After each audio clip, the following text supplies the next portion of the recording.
understand that we're we're kind of not good about that, but we try to be.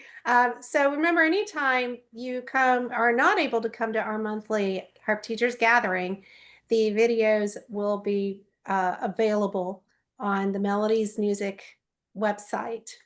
So today we have, And on YouTube, on the YouTube channel as well, is that correct? I don't know, Mary, is it What, on YouTube? yes, yes. The Harp Great. Teachers Gathering are on YouTube, but they're also on the folkharp.com website. Great, great. So let me introduce you to Karen Peterson. I'm going to read her lovely bio here. Karen Peterson trained as a pedal harpist with no idea what she wanted to do with the harp, probably like many of us, but she knew what she didn't want. No music degree, that was too hard. No gigs, that's too complicated. No brides, too touchy. She discovered Lever harps at the Somerset Folk Harp Festival in 2002 and became intrigued by the therapeutic harp programs. Karen became a certified music practitioner through Music for Healing and Transition program.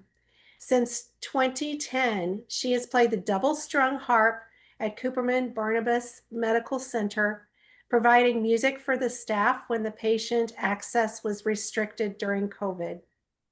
Karen has served on the board of the directors for MHTP for 9 years, as well as the National Standards Board for Therapeutic Musicians. She arranges harp music and gives private lessons with the goal of helping adult learners have more fun at the harp. She has 3 books available: Enjoy the Modes, Enjoy the Dorian Mode, and Enjoy the Double Strung Harp. These are all available at Melodies Music. So thank you so much for joining us, Karen.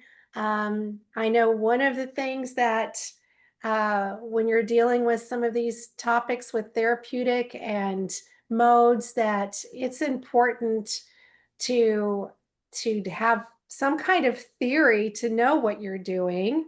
And can you maybe start there with us? And how did you start to integrate theory into your life and your practice with the harp? Yes, absolutely. Kimberly, thank you so much. And Mary, thank you so much for having me. And hello, everyone. I love the teachers gatherings. I'm so glad that Melodies puts these on. It's fantastic. When I was learning, when I was on pedal harp, I had started an orchestra on the violin. I had played violin for maybe like 7 years before I got onto the harp. I did a few years of piano. And so I was totally used to reading from scores. Like that was the job. That's like the pedal harpist job, is just read from the score, follow the conductor. And I said to my teacher, so I would have been playing pedal harp for maybe 1 or 2 years. I said, I'm getting older. I'm in high school. I'm a like senior in high school now. Shouldn't I know some theory? Like, shouldn't you teach me some theory stuff? And she said, no, you know how to set the pedals. You're fine. And that was it. There was no more theory that I could possibly need as a pedal harpist.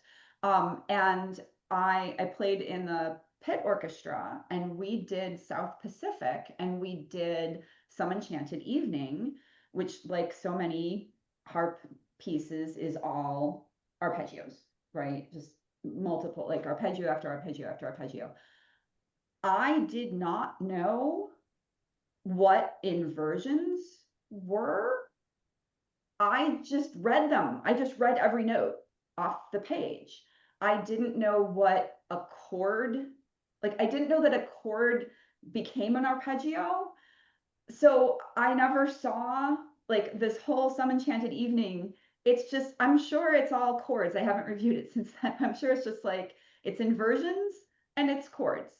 And I have like gone back to the Nutcracker, to the Waltz of the Flowers cadenza, and I've written all those out as chords and inversions. And I'm just like, did my harp teacher not know that these notes go together? Or did she just assume that I already knew that? But my impression, my recollection is she was just like, all you need is key signatures and how to do the pedals. So I would love to have people throw into the chat, like, what for you, like, what even is theory? Like, what is it? If you had a student, or have you had a student say, can you teach me music theory? Like, what does that mean to you?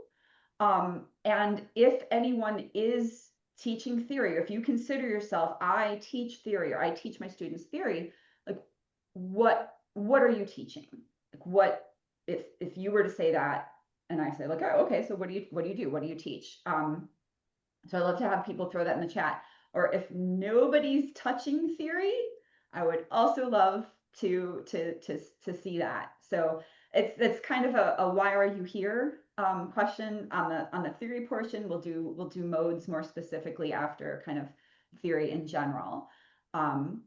So theory is chords. I that's for me, I mean, that's one of the main things that I use it. Grammar for music. Is reading from the chat. So I a lot of times when I'm teaching theory, sometimes I do, a lot of times I have the students in workbooks. I don't necessarily have, it doesn't necessarily happen every single week, but we try to plug along a little bit at a time. A lot of the theory I teach is applicable theory with a piece that they're working on, and they start to learn terms. Yes. So that's a little bit of my approach. Absolutely. Absolutely. Making the connection, like, it's between, it can't just be, for me, it can't just be, we're going to sit down and do theory now. If in saying, Kimberly, as you put in the chat too, like, it's the grammar for music. Are we teaching people kind of to read, or are we teaching them grammar? Are we teaching people to write a story, like craft a story, or are we teaching them grammar? So showing how that grammar like underpins what score that they're working on, or what exercise that they're working on, I've found to be hugely valuable. Some other answers in the chat: understanding the key chord scales. Ray Poole's Three's a Chord. That's an excellent resource. How they work together, the notes on the staff time signatures, major versus minor, what's like intervals, what's a fourth, what's a fifth, inversions, how the scales are built, scales versus modes, ear training, listening, listening to understand that the different sounds. So major and minor is a great example of that. Absolutely connect what you have the student playing with, what are the pieces of grammar that we can take out of that. I think I always go back to that South Pacific, to Some Enchanted Evening, like, to be able to have somebody tell me, like, okay, so this is what you're playing, right? You got this. Okay. Do you see how this is a G major chord? Oh my God, yes, I do. Oh my, like, I get it now, as opposed to just abstractly talking about what the chords are. I tell my students that music came first.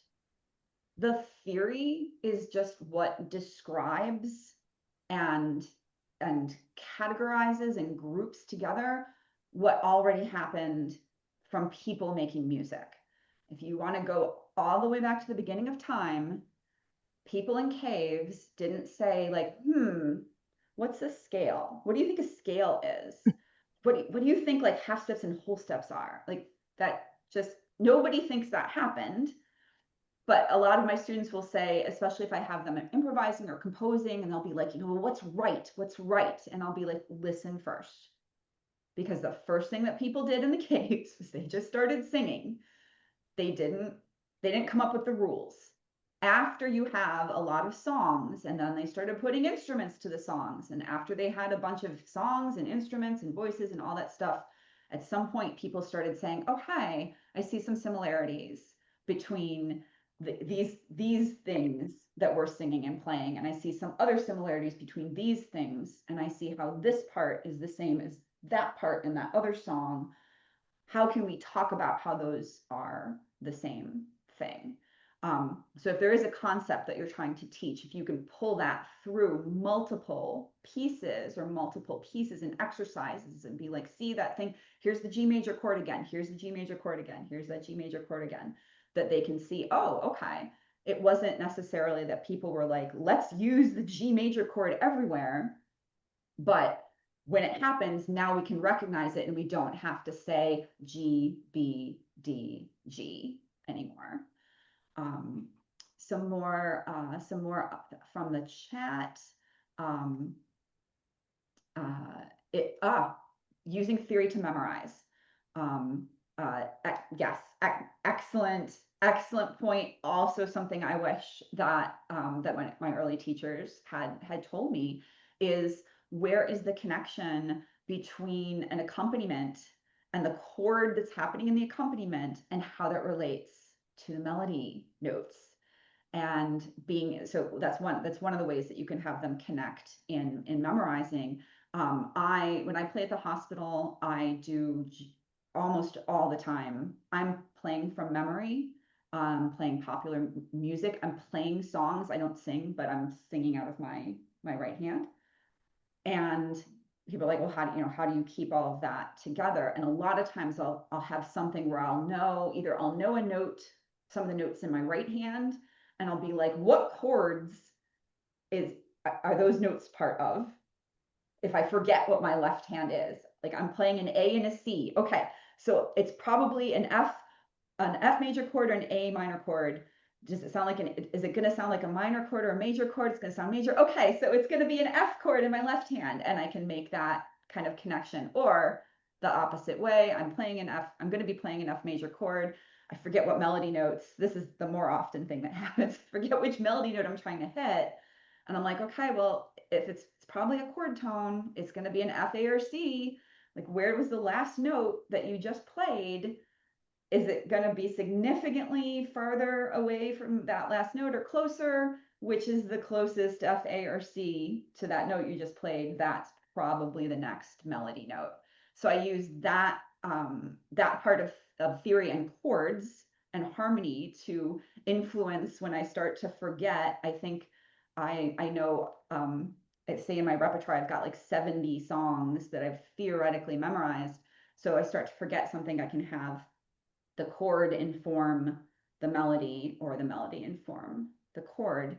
Another way of having theory come into memorization is chord progressions. That if you can show people that there are often patterns in the chords, or even the idea that so much modern music or modernly arranged folk music, I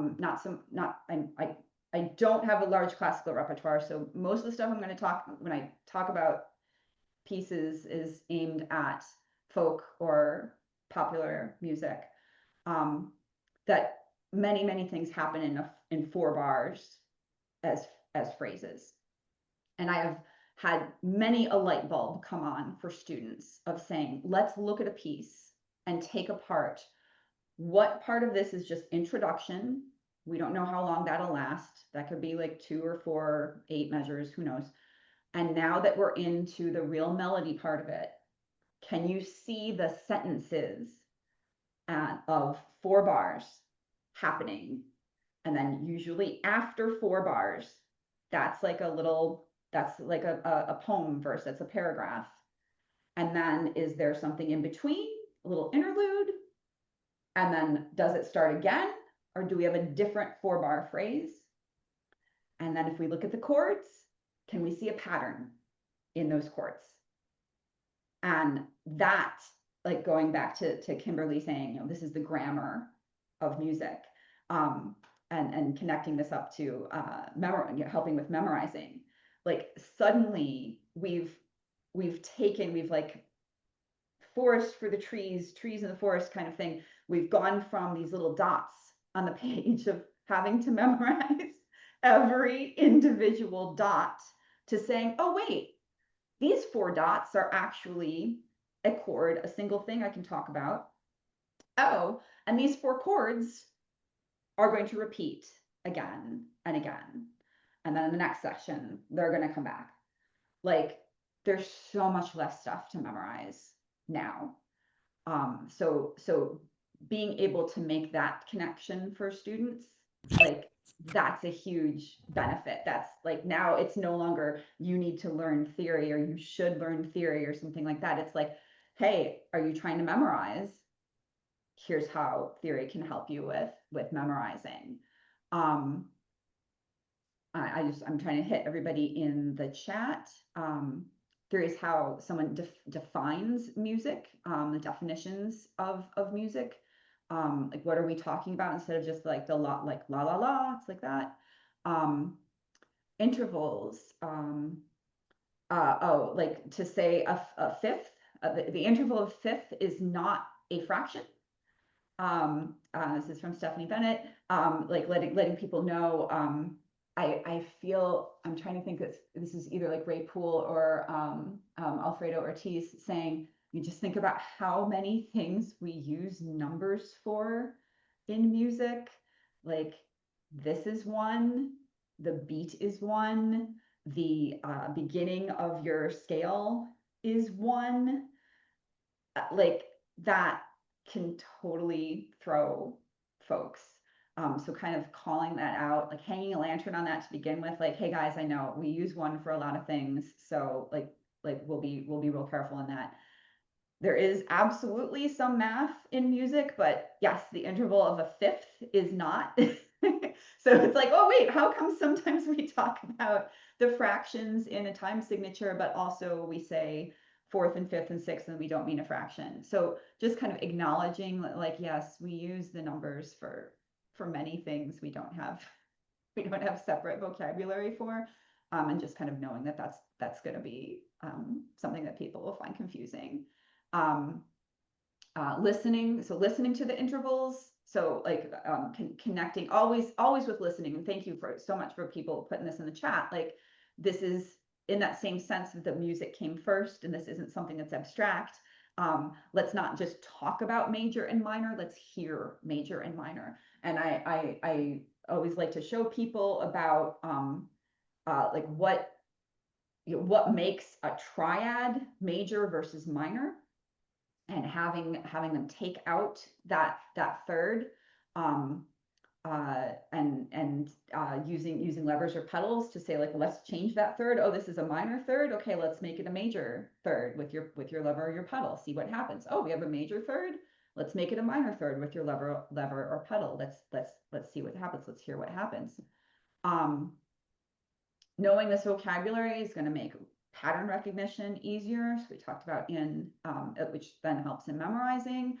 Song sections, I kind of touched on too, like, what's the A part, what's the B part, what's the bridge, what's the verse, where is the interlude or the outro or the intro versus what the verses are.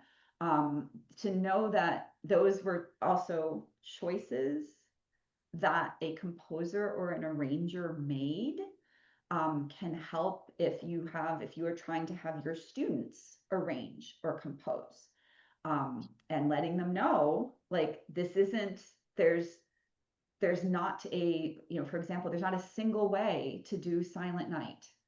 There's not an official Silent Night version. Let's talk about, like, let's look at different arrangements of Silent Night and talk about what the different parts of them are.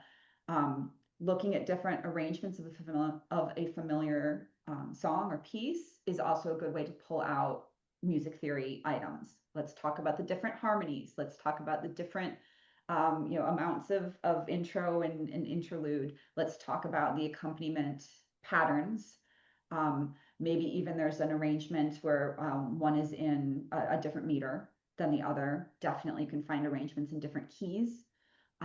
So having that same song in different keys is a way to talk about, okay, well, what does it mean to be in another key? Recognizing those different sections of the piece.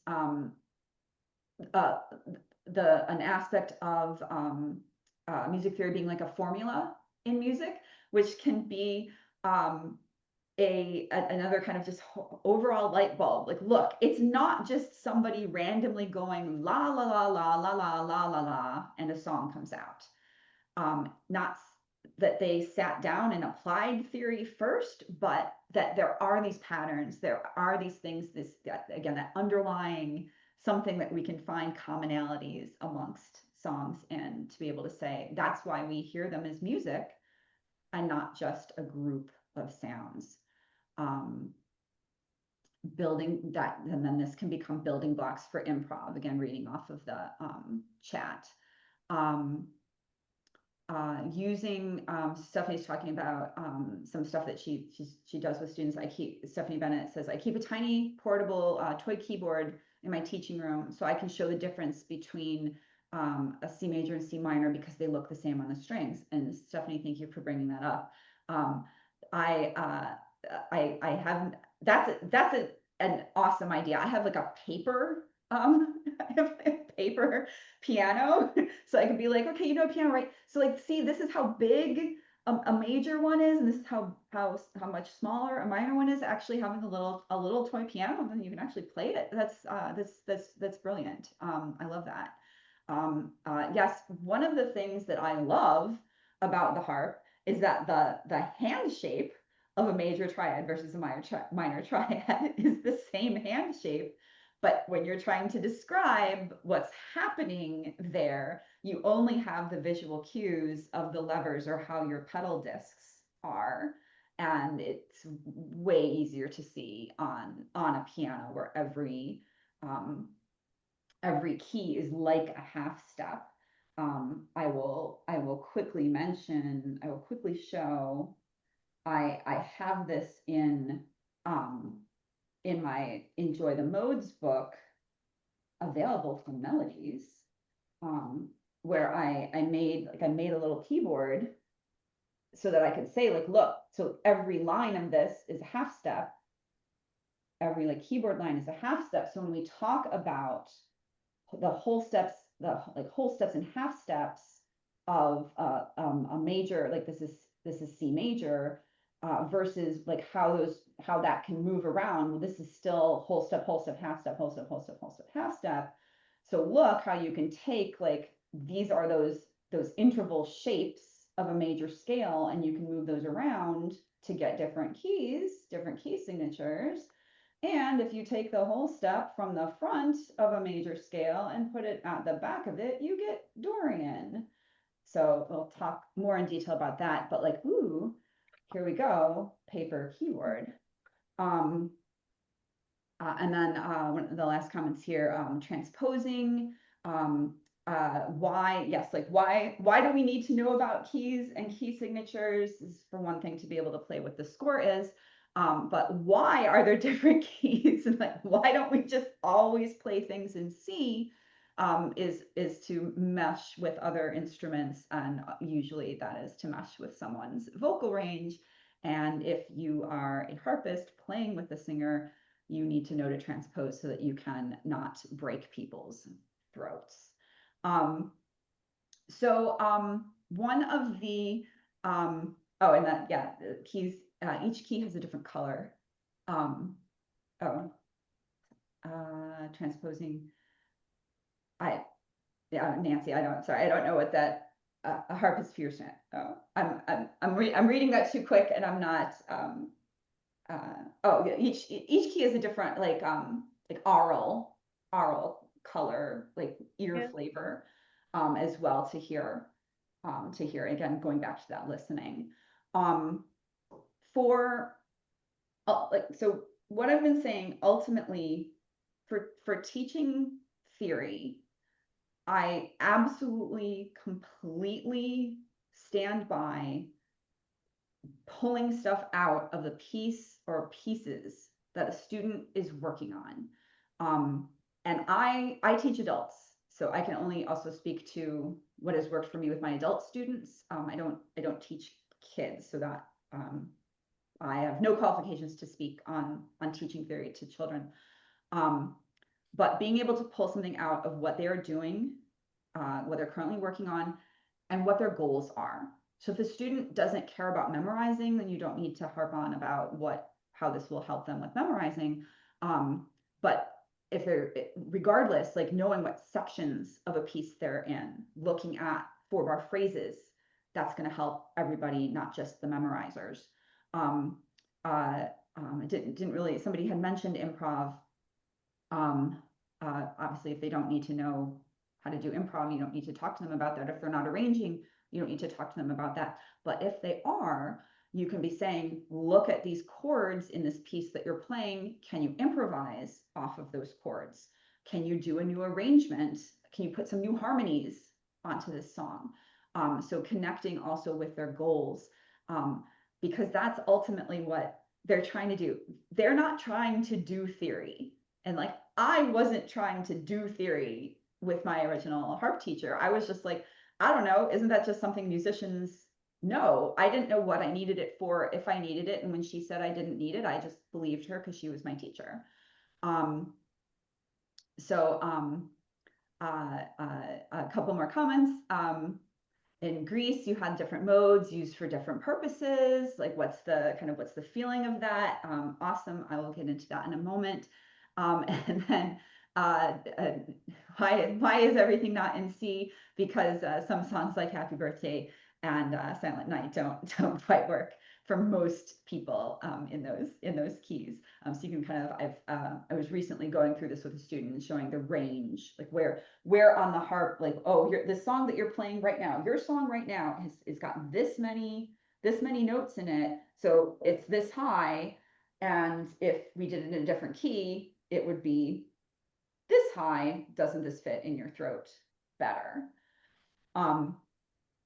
But for learning, take it to their goals, take it to pieces that they're working on. If you need an exercise or some exercises though, I have found that doing hand over hand arpeggios are super amazing. And I don't know if everyone else does this and like nobody told me, so now I just think I discovered it, but applying hand over hand arpeggios to theory. So I'm going to get a little echoey on my small harp, but hand over hand. So we can imagine if I had more, I'd be starting down there, but I've only got 3 here. So many people have bigger harps. I don't have my bigger harp with me right now, but doing hand over hand arpeggios from a technique standpoint, not from a theory standpoint, but from technique, you're teaching shapes. Okay, spring your hand into this shape. If we're talking triads root position, here's the root position shape. Have them do a bunch of root position hand over hand triads. Oh, now you want first inversion. What's the first inversion shape? What's the second inversion shape? Now we can take that also to harmonies. And we can say, do hand over hand arpeggios in all of the major chords that we get in this key signature. So let's start with C. We're going to do hand over hand arpeggios first in C, or first in a C major chord, then an F major chord, then a G major chord. Hey, that is all of the sound of the major chords that we have available in C major. Okay, great. Now do hand over hand arpeggios in D minor, E minor, and A minor. That's all of the minor chords that we have available in C major. Can you hear that difference between how the first 3 that you did had that brighter sound and the second 3 that you did had a dimmer, darker, duller sound? Now let's go to a different key signature. Okay, like how does that change what we had just done with those 3 and 3 chords?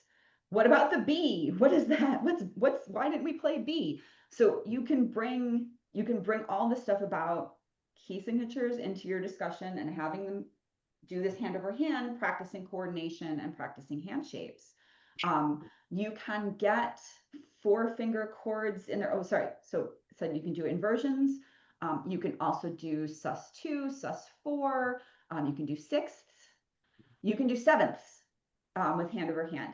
Once you start getting into octaves, you need a double strung harps because you're going to start sharing your left hand thumb with your right hand finger four. But you can get all of these harmonies, you can do all of these harmony discussions with hand over hand arpeggios. You can also do rhythm and meter. So you can say like, okay, like let's play in this rhythm. This is gonna like, if we're gonna play one note on every beat, let's do this as 3/4. What does that mean? Why does it mean it like this? Can we do it as 6/8? Does it sound any different? We think we're in 6/8 versus we think we're in 3/4. How does the rhythm change if we do it in 4/4? So I love using hand over hand arpeggios as a vehicle for so many theory things. I don't think that should be your primary way of teaching it. That's again something to connect to their goals and to the pieces that they're working on. I'll start switching it over to some modes stuff, which I'll have you throw in the chat. Does anyone teach modes? Why do you teach modes? What do your students want to know about modes? Like do you have any students who say, teach me modes? Or does this not come up? Do you encourage your students to learn modes? If so, why? And while you're throwing that into the chat, I'll say one of the primary ways that I go about starting to talk to people about modes is to ask. Usually, we're already looking at a score, and usually the score is usually in C major. So let's say we're using like Sylvia Wood's book or something, and I'll say, okay, well, do you know, like either we will have talked about this before, or I know that they have previous experience with it, and I'll say, okay, so what key is this piece in? And then they'll generally say C major. We're usually looking at something in C major, and I'll say, okay, well, how do you know that? And then I'll listen to them talk through. Usually the answer is not, you told me it was in C major. Usually they say, because it doesn't have any sharps or flats in the key signature. So we're at that point where they have that amount of knowledge. And then I'll say, okay, well, how do you know it's not in A minor? And again, we are at a point where they will know A minor has all natural key signature as well. And that's when they really start to think, and they're like, okay, well, I know this. I know that's not the case. I know it's not A minor. I know, okay, why? Why do I know? Why do I know? And having them kind of work through that is one of the better ways that I've found to introduce modes to them. If we're looking at Scarborough Fair, well, what key is that in? Like how does that fit in? And what I usually get with the C major A minor is eventually people start working out, well, it seems like what they usually say is, it seems like it starts on C. And sometimes that is the literal case, like the first note in the song will be C, but even if it's not, they'll kind of say that, and they'll be like, well, maybe it starts on C. I think of it as that it ends on C. And I will have folks just to hear kind of usually the sound of a scale.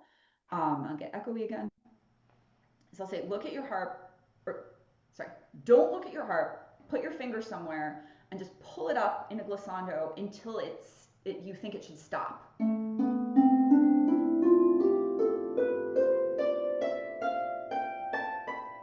That's it. That's the stop. That's it. And they will usually gravitate towards the major, like the do of a major scale. And having that, it's like, okay, so that was all naturals. All right, well now like play, and I don't make them do it. They don't have to even do a scale. I'll just say like, play A minor, play an A minor scale. You know that sounds different, right? And they'll be like, yeah, that sounds different. Okay, so guess what? So so the C major scale, like it ends on C, it kind of seems like it starts on C. It's kind of coming home to C. It's got this home space of C that is the tonal center. So C is the tonal center. When you're in C major, we have C as the tonal center. When we're in A minor, it's like, okay, it seems like it starts and ends on A. It feels like A is the home, but it's the same key signature. But we're all okay with saying C major and A minor. We're okay with that. We're used to saying that. Okay, so A is the tonal center for A minor. Okay, so what's up with Scarborough Fair? In the key of all naturals. Is that in C major or A minor? And then they're like, no, it doesn't really seem to center around C, and it doesn't seem to center around A. And if they work with it a bit, they'll be like, well, it seems to center around D. And I'm like, yeah, so it centers around D and it has no sharps and no flats. This is a different mode, just like the A minor was a different mode. This is yet another mode. This is D Dorian. If so, hey, ta-da, there's other, we can say other things with other letters, even though we haven't changed the key signature. And that's usually like my introduction of starting people into understanding that there are these different modes. So I'm gonna look into the chat for some of the So mode. Karen, what was the turning point for you when you really decided to take a delve into the modes for yourself? What was the intrigue and what was helping you to feel like you wanted to share that knowledge with students? Well, it was through therapeutic music that every program has some portion of it where they start talking about modes. And I thought that that would be like the magic answer to things. And somebody had said like, oh, the modes set different moods and the Greeks would use them to inspire different things. So I thought, well, I am trying to heal people. So I need to discover what are the magical healing properties of the modes. Also, are these real? Are the kind of my first question, like, what are the modes real? Because what I was taught was uh, kind of, like what I was taught was just this thing of like, well, Ionian starts on C and Dorian starts on D and Phrygian starts on E and Lydian starts on F. And I'm like, but why? Like, who came up with that? Like, who? Because again, the music came first. So I was just trying to find magical healing powers and also try to figure out, is this something that people put on to the physics of sound, or is this something that comes from the physics of sound? And the most so the short answer is healing music. I came at it from a healing music standpoint. And then the other part of your question, like why do my students want to learn about this, is students who are involved in therapeutic music have that same kind of idea. And I, unfortunately, I'm not a mystical person, so I did not find so much a magical healing power in them. I more discovered that they are just like any other element of music. If you know what they sound like, you can use them how you want to use them, in the same way that if you know what 3/4 sounds like versus 6/8, then if you are composing or improvising, you can choose, am I going to do this in 3/4 or 6/8? If you know, somebody's talking about the colors, kind of the aural colors of the different keys. If you know why, like, what does this sound like on your harp? What does G major sound like on your harp versus C major on your harp? Then you can choose to deploy that when you need that sound versus this sound. When you know what major versus minor sounds like just in chords, then you can decide, am I going to play an A minor chord that has ACE or an F major chord that has FAC? They both have ACs in them. So which AC chord do I want? The one that sounds like this brighter sound, or this one that sounds like this duller, dimmer sound? Because now I know the sound of major and minor. if you know the sound of Dorian versus Mixolydian, you can choose to deploy Dorian when you want to create whatever you feel the sound of Dorian is, just in the sense that you have a feeling of what the sound of 3/4 is versus 6/8. Or even just as simple as saying, am I going to play fast or slow? What happens when I play a fast song? What happens when I play that same song more slowly? You're altering the elements of music, and the modes are just one other element of music. But because people don't know what they sound like, they don't know when or how to use them, and then they also kind of get this mystical aura of because I don't understand them, they must be magical. So I'm not of the magical believer, but I don't want to. I know some people do teach that and say, like, if you play in this mode, then this thing will happen. I don't want to take away from that. It's not how I teach it. So I will warn you, if you are looking for that in my book, you will not find it. You will find more of the physics of, well, how is Dorian, like, what makes Dorian? What are the what are the whole steps and half steps that make Dorian? But also, what's the sound of Dorian to you? So Karen, let me ask you a question Yeah. about the modes. So you have these books about the modes. Can you kind of quickly describe how you structure your book? How, like, if I get your book, how can I learn, more about the modes? Kind of Absolutely. a practical thing about your books. Absolutely. An easy answer in the Enjoy the Dorian Mode book is that this is a book that is this thick, with 26 arrangements of Dorian pieces. So if you want to hear Dorian, if you want to immerse yourself in Dorian, here are 26 Dorian pieces. So this is going to get your ears hearing Dorian. It's really going to get, like, what is that color of Dorian? And what you will also get, so I've got, oh, it doesn't matter. You'll get a full arrangement, a regular harp arrangement of the piece, of these 26 pieces. I highlight in blue, I highlight the note that is different in Dorian from Aeolian, because Aeolian, just minor, natural minor, is what the more common minor mode is. So I've highlighted in all of these, like, hey, this is the note that wouldn't be like this if this were D minor. So I have everything in D Dorian. If it were in D minor, this B would be a B flat. So I have that color coded. I've also color coded the like essential.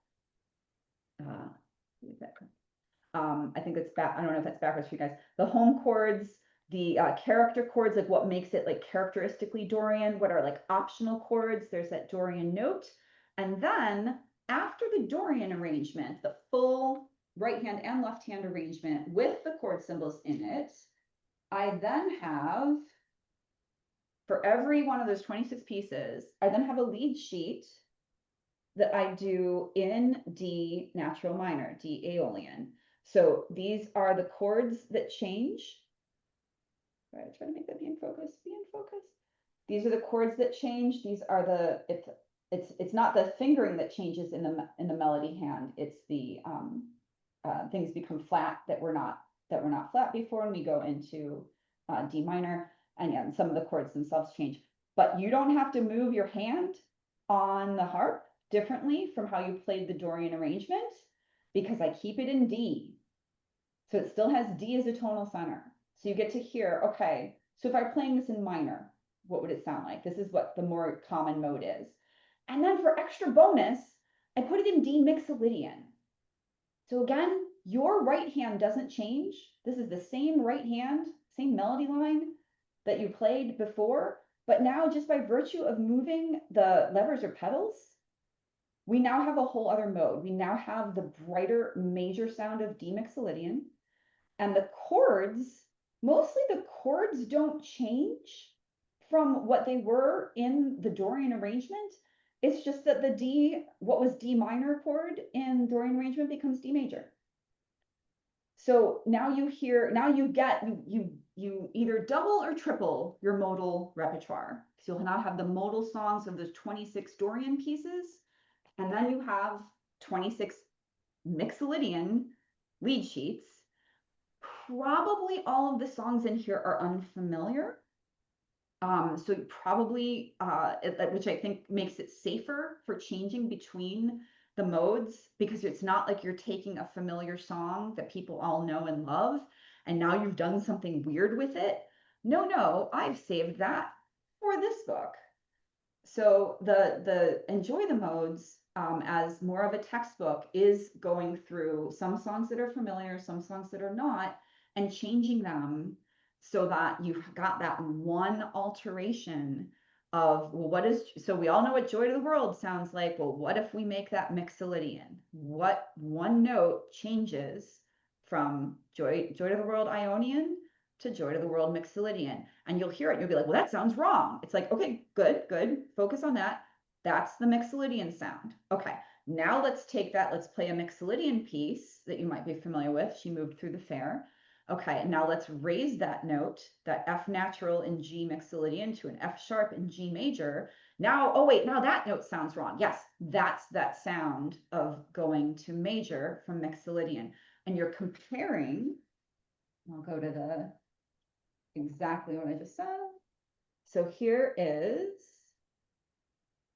we've got a little portion of She Moved Through the Fair. Here's the original in G Mixolydian. If we turn that one into, oh, that's Lydian. Oh, I do Mixolydian and Lydian too, because people were like, are these the same? It's like, no, they don't really have anything to do with each other. Let me get the, it was too good to be true, right? I just opened it up to the exactly the thing I was talking about. Would you play a sample for us? Yeah, absolutely. So here we got our G Mixolydian, no flats, no sharps. There's She Moved Through the Fair, G Ionian. Now we have an F sharp. Here's how it changes the chords. They're right up against each other. You can see what chords changed. And you've just got F sharps in here.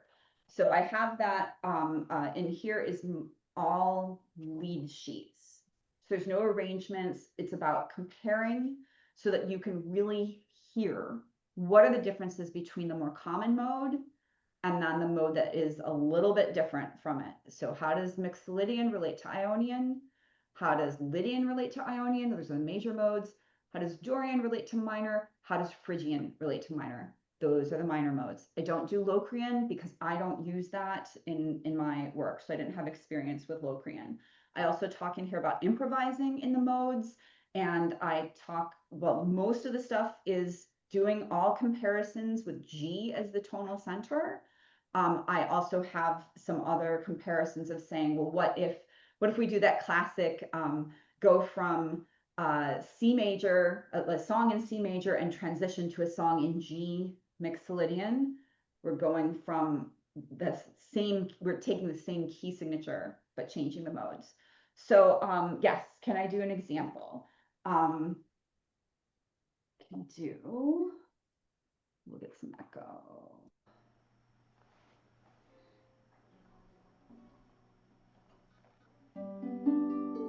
So I'll be in the more familiar modes. We have G major, so I've got the F sharps up.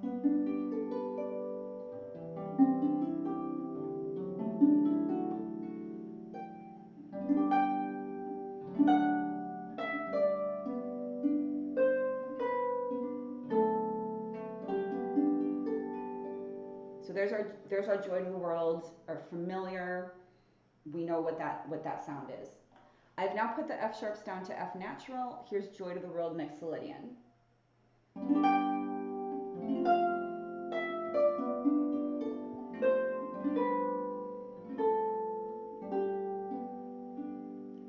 So we've got,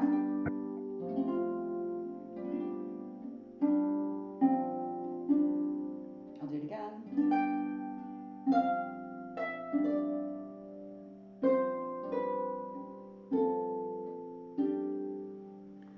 So the goal there is trying to hear,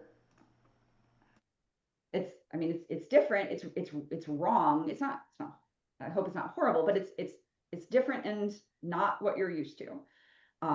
So what is making that this is not what I'm used to sound happen? It's the change from F sharp to F natural. It's just one note. I have found that to be, comparing that like G mixolydian to G major, so much more easy, apples to apples, than comparing Joy to the World in C major to Joy to the World in G mixolydian. I can't. I have used this. I'm sorry, I interrupted. I have used this technique of just changing a lever to change the mode as a practical application to help students sort of like actually create an arrangement that modulates without having to learn a whole bunch of new stuff. And you can, and Awesome. it's, I may not do it with, something like Joy to the World, but it's like a piece that they already know. I did this once for a Halloween concert. They took pieces that they already knew well, and we just changed the levers to change a mode or the parallel minor or whatever. And they played the same exact piece, and now it sounds spooky. So Yeah. there is a practical, very, very practical application for this sort of thing. Yes. And we're almost out of time, Karen. We've got about 7 minutes left. Do you have anything you want to say to wrap things up?